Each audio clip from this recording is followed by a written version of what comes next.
Dear student अस्सलाम वालेकुम। अपनी नेक्स्ट वीडियो के साथ हम हाजिर हैं जिसमें हम डिस्कस करेंगे एक्सरसाइज 1.3 क्वेश्चन नंबर 2। और क्वेश्चन हमारे पास है factorise the polynomial P Z in the linear factors. यहाँ पे देखो हमारे पास जो हाईएस्ट पावर यूज हुई है 3 हुई है, हाईएस्ट पावर जो यूज हुई है 2 हुई है। हमने इसको जो फैक्टराइज करना है यानी ब्रैकेट के अंदर जो आपके पास नंबर वेरिएबल होगा उसकी पावर 1 से बड़ी नहीं होनी चाहिए, तो ये आपके पास कहलाएगा लीनियर फैक्टर्स। और फैक्टराइजेशन में हम क्या करते हैं कि जो हमारे पास नंबर्स होते हैं उनको हम ब्रैकेट्स में डाल देते हैं, ऐसे कि दो ब्रैकेट्स के बीच में कोई साइन ना हो। यहाँ पे हमारे पास z और 9 के बीच में साइन अवेलेबल है, इसका मतलब है कि ये फैक्टराइज नहीं हुआ हुआ। तो हम इसको फैक्टराइज कर सकते हैं।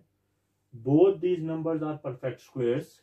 ये 3 का परफेक्ट स्क्वायर है, लेकिन इशू हमारे पास ये है कि बीच में माइनस का साइन होता तो हम थर्ड आइडेंटिटी अप्लाई कर सकते थे, जबकि हमारे पास यहाँ पे प्लस का साइन है और इस प्लस साइन को हमें माइनस के साइन के साथ रिप्लेस करना है। तो वो हम कैसे कर सकते हैं?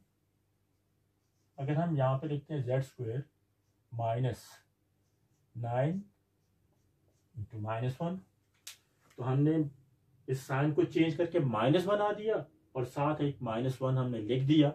अगर आप इस -1 को और इस माइनस को मल्टीप्लाई करो तो क्या बनेगा? माइनस माइनस प्लस 9, जो ऑलरेडी आपके पास अवेलेबल था।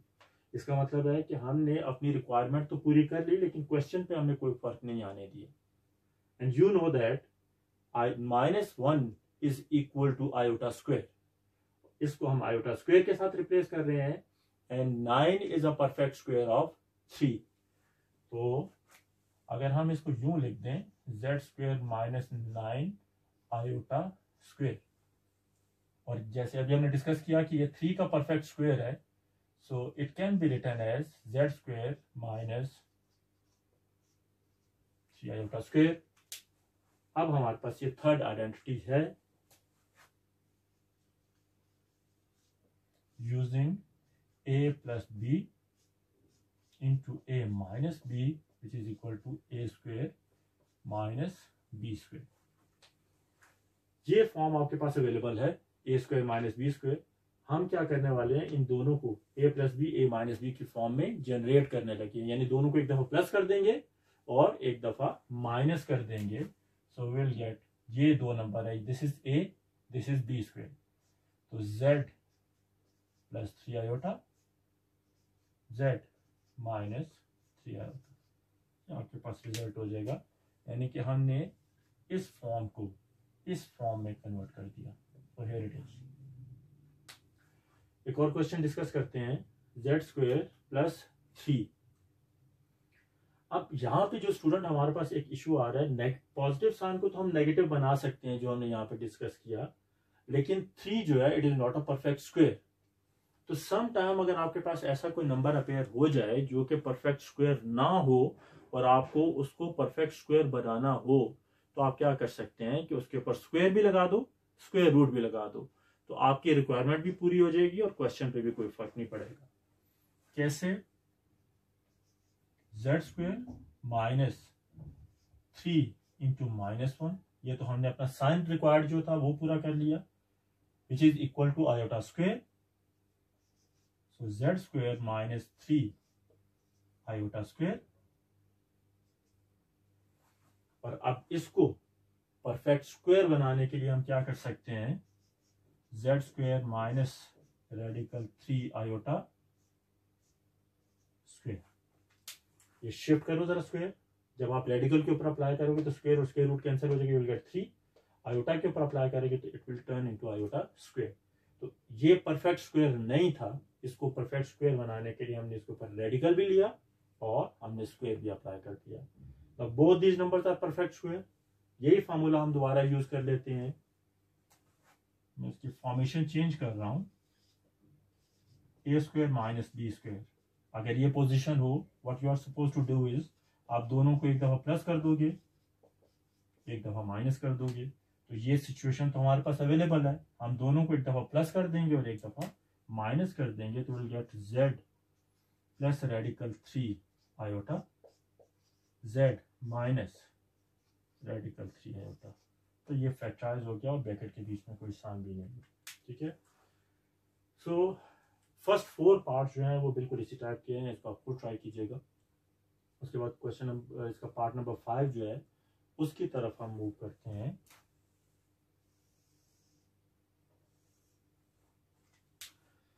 क्वेश्चन अगेन हमारे पास है कि z क्यूब, अगर हम इसको लिख ही लेते हैं, let pz is equal to z cube plus 3z square plus 4z plus 2।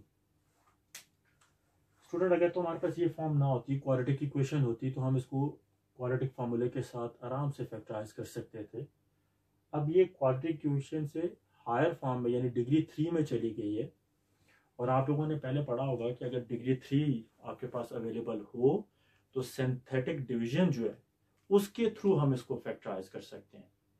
Synthetic division में आपको जो पहली चीज देखनी है कि आप जो आपके पास ये एक्सप्रेशन गिवन है इसकी जो हाईएस्ट पावर यूज हुई है वो 3 है, तो ये डिसेंडिंग ऑर्डर में है कि नहीं है, तो ये डिसेंडिंग ऑर्डर में है। पावर 3, पावर 2, पावर 1 और कांस्टेंट नंबर मींस z की पावर 0 यहाँ पे, तो कोई नंबर बीच में मिस नहीं है। अगर कोई नंबर मिस हो, लेट से 3z स्क्वेयर इसमें ना दिया होता तो हम इसकी जगह 0z स्क्वेयर रखते जब हम सिंथेटिक डिवीजन अप्लाई करेंगे। लेकिन सिंथेटिक डिवीजन जब आप अप्लाई करोगे तो आपके पास एक रूट होना चाहिए जिसके थ्रू आप इसको डिवाइड करोगे।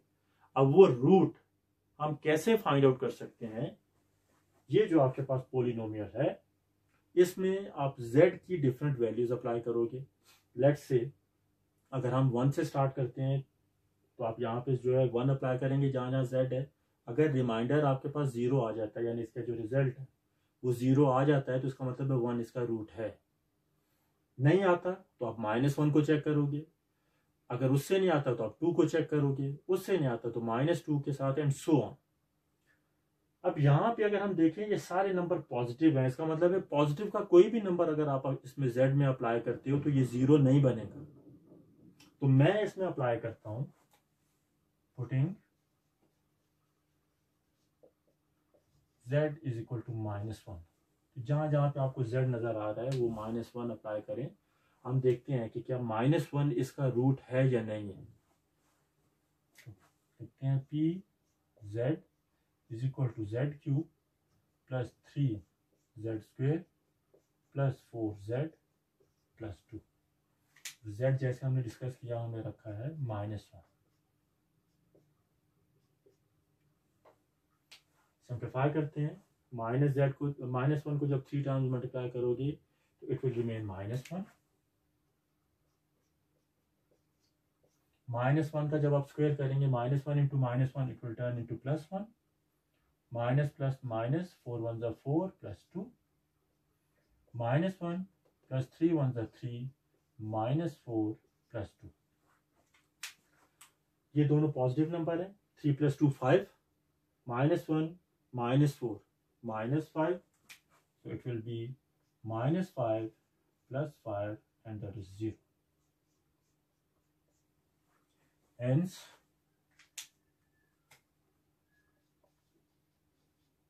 -1 is the root of pz, यानी हम इसको इससे अब डिवाइड कर सकते हैं। सिंथेटिक डिवीजन में हमें जो पोलिनोमियल आपके पास होती है उसके कोफिशिएंट्स चाहिए होते हैं, और अगर हम इसके ये कोफिशिएंट्स बनाएं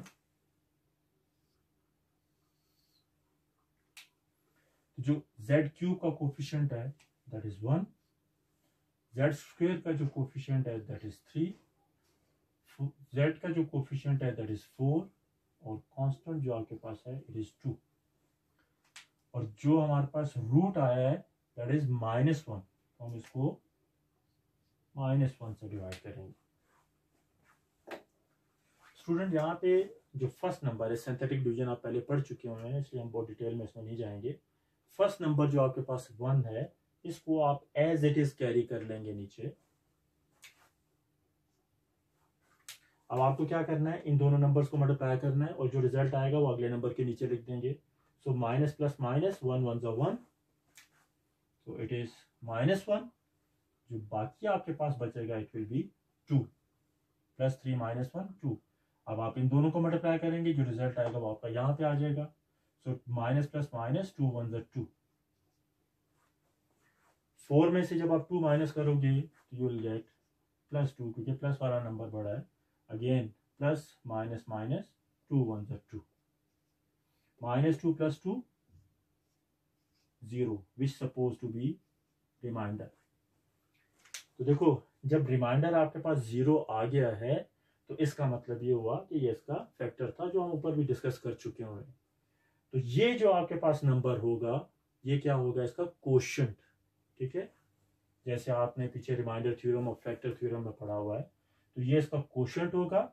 और ये -1 इसका फैक्टर है, मीन्स हम इसको लिख सकते हैं x is equal to -1, sorry z, क्योंकि हमने यही वैल्यू यहाँ पे अप्लाई की थी। और अगर ये 1 जो है टूवर्ड्स लेफ्ट हम मूव करें, यहाँ पे माइनस है, इस तरफ आके ये प्लस हो जाएगा, तो अब आपके पास ये बन जाएगा z plus 1 is equal to 0। अगर आप 1 लोगे तो 1 will be known as root. जब आप इसको लेफ्ट साइड पे मूव कर दोगे, it will turn into z plus 1, and z plus 1 जो है it will be termed as factor of the polynomial. तो हम लिख सकते हैं हेंस z plus 1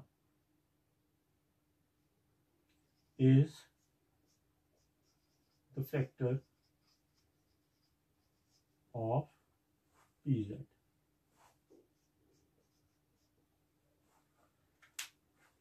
स्टूडेंट, जो आप लोगों ने फैक्टर थ्योरम पढ़ा है, अगर हम उसको थोड़ा सा डिस्कस कर लें। लेट्स से आप करते हो 4 divided by 2। We know that 2 is a factor of 4, क्योंकि 2 4 को कंप्लीटली डिवाइड करता है। अगर हम इसको चेक करें तो क्या होगा, 4 को आप अंदर रखो, 2 से डिवाइड करो, 2 2 जार 4, रिमाइंडर 0। ये जो आपके पास था ये है कोशेंट, ये इसका फैक्टर है। तो जरा एक दफा आप ये चेक करो कि जब आप कोशेंट को और फैक्टर को मल्टीप्लाई करते हो तो क्या चीज बनेगी, जिस नंबर को आपने डिवाइड किया था, मींस पोलिनोमियल। तो ये आपके पास फैक्टर है, ये आपके पास कोशेंट है। जब आप सिंथेटिक डिवीजन अप्लाई करते हो, जो कोशेंट आपके पास आता है, इसकी एक पावर कम हो जाती है। यहाँ पे z की पावर 3 थी। अब अगर हम इस कोशेंट को नोट करते हैं तो इस कोशेंट के अंदर z की पावर जब एक कम हो जाएगी तो वो आपके पास क्या बनेगा,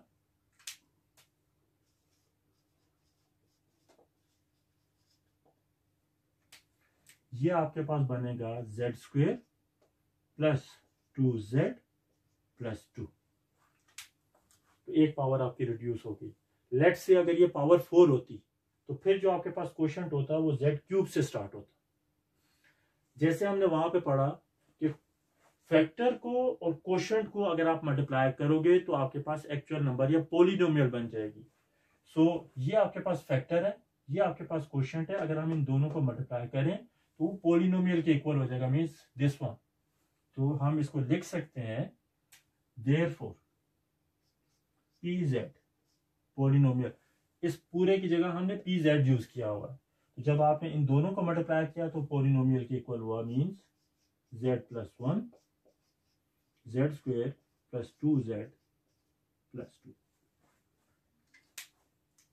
अगर आप इन दोनों को मल्टीप्लाई करते हो ऑर्डिनरी मेथड से, जिस मल्टीप्लिकेशन की जाती है, तो आपके पास जो रिजल्ट होगा वो ये होगा, z³ plus 3z² plus 4z plus 2। हमने इसके दो फैक्टर ऑब्टेन कर लिए हैं, ये और ये। लेकिन अगर आप क्वेश्चन की तरफ देखो, उसने कहा है factorise the polynomial pz into linear factors. ये तो लीनियर है क्योंकि इसमें पावर 1 है, लेकिन ये वाला फंक्शन आपके पास लीनियर नहीं है, इसमें पावर 2 है, यानी डिग्री 2 यूज हो रही है। तो ये आपके पास कहलाएगा क्वाड्रेटिक फंक्शन। अब आपको इसको भी फैक्टराइज करना है ताकि ये लीनियर फंक्शन में चेंज हो जाए। हम इसको इक्वेशन नंबर 1 कर लेते हैं और हम अब क्या करने लगे हैं, इस पोर्शन को अब बाय फार्मूला भी फैक्टराइज कर सकते हैं, क्योंकि अगर हम इसमें से 2 को 1 प्लस 1 कर दें तो हम उसको फैक्टराइज कर सकते हैं। लेकिन हम थोड़ा इजी मेथड की तरफ चलते हैं। क्वाड्रेटिक फार्मूले से हम इसको फैक्टराइज कर लेते हैं। अगर हम इस पर क्वाड्रेटिक फार्मूला अप्लाई करते हैं तो हमें ज़्यादा एफर्ट नहीं करनी पड़ेगी और हमारा क्वेश्चन नंबर 3 जो है वो भी तैयार हो जाएगा। तो उसके लिए हम क्या करेंगे, इसमें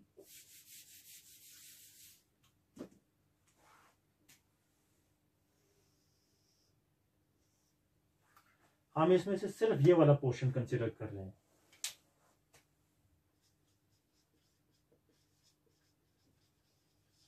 considering z square plus 2z plus 2 equal 0। ठीक है, हम इसके फैक्टर्स बनाएंगे अब। और अगर हम इसको कंपेयर करें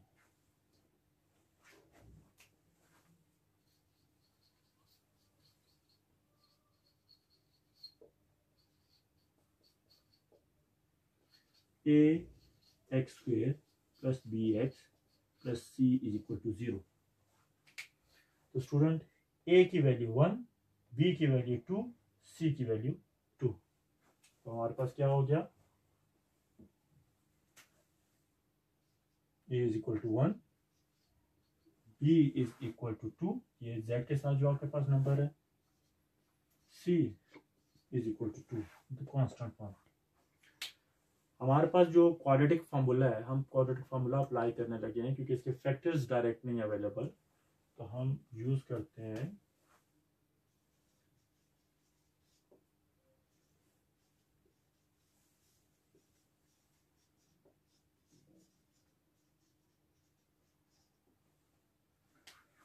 तो स्टूडेंट हमारे पास जो क्वाड्रेटिक फार्मूला है वो है क्या, x is equal to minus b plus minus B square minus 4ac under root divided by 2a। So x minus b plus minus B square minus 4ac upon 2a। a b c सारी values आपके पास available है, लेकिन यहाँ पे जो हमारे पास variable use हो रहा है वो z। तो हम इस x को रिप्लेस कर सकते हैं किसके साथ, z के साथ। इसमें अब हम वैल्यूज अप्लाई करते हैं a b और c की। a आपके पास जैसे हमने डिस्कस किया 1, b आपके पास 2, c आपके पास 2। तो ये आ जाएगा आपके पास z is equal to minus b which is 2, b square that is 2 square minus 4ac, a आपके पास 1, c आपके पास 2, a की वैल्यू आपके पास 1। सिंप्लीफाई करते हैं इसको, z is equal to minus 2 plus minus 2 to ज़र 4 माइनस 4 टू ज़र 8 divided by 2 and z is equal to minus 2 plus minus under root 4 minus 8 minus 4 आ जाएगा, और देखो रेडिकल में हमारे पास नेगेटिव साइन आ गया जिसको हम रिप्लेस कर सकते हैं आयोटा के साथ। So will get z is equal to minus 2 plus minus 4 iota upon 2. Now 4 is a perfect square of 2. So z is equal to minus 2 plus minus 2 iota divided by 2. और अब हम क्या कर सकते हैं, इसमें से 2 को कॉमन निकाल सकते हैं। तो अगर हम 2 को कॉमन ले लें, that will be 2 कॉमन निकाल लेते हैं तो we'll get minus 1 plus minus iota upon 2, ये दोनों कैंसिल हो जाएंगे।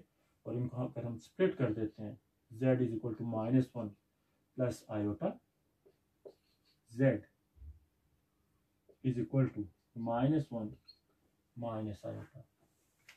और अगर इन दोनों नंबर्स को हम आयोटा की तरफ इधर z की तरफ शिफ्ट कर लेते हैं तो उस सूरत में हमारे पास ये सिचुएशन क्या बनेगी, ये इधर प्लस हो जाएगा, ये माइनस। सो z प्लस 1 माइनस आयोटा और z plus 1 plus iota is equal.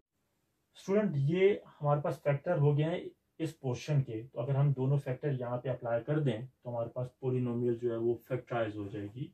So we can say that equation 1 will become, so pz is equal to, पहला फैक्टर ऑलरेडी आपके पास है, इसके फैक्टर्स हमारे पास ये बन गए हैं दोनों, so that will be z plus 1 minus iota and z plus 1 plus iota, ये वाला और ये वाला दोनों फैक्टर्स हमारे पास हो गए। तो अब हमारे पास जो पॉलिनोमियल थी वो लीनियर फैक्टर्स में चेंज हो गई है, यहाँ पे भी z की पावर 1, z की पावर 1 एंड z की power 1। So these are the three factors of this given polynomial. इस क्वेश्चन के जो रिमेनिंग पार्ट्स हैं वो एग्जैक्टली इसी मेथड से आपने सॉल्व करने हैं। होपफुली आपको वो सारे के सारे मेथड जो है समझ आ गए होंगे। इंशाल्लाह अपनी नेक्स्ट वीडियो के साथ दोबारा मिलते हैं। अल्लाह।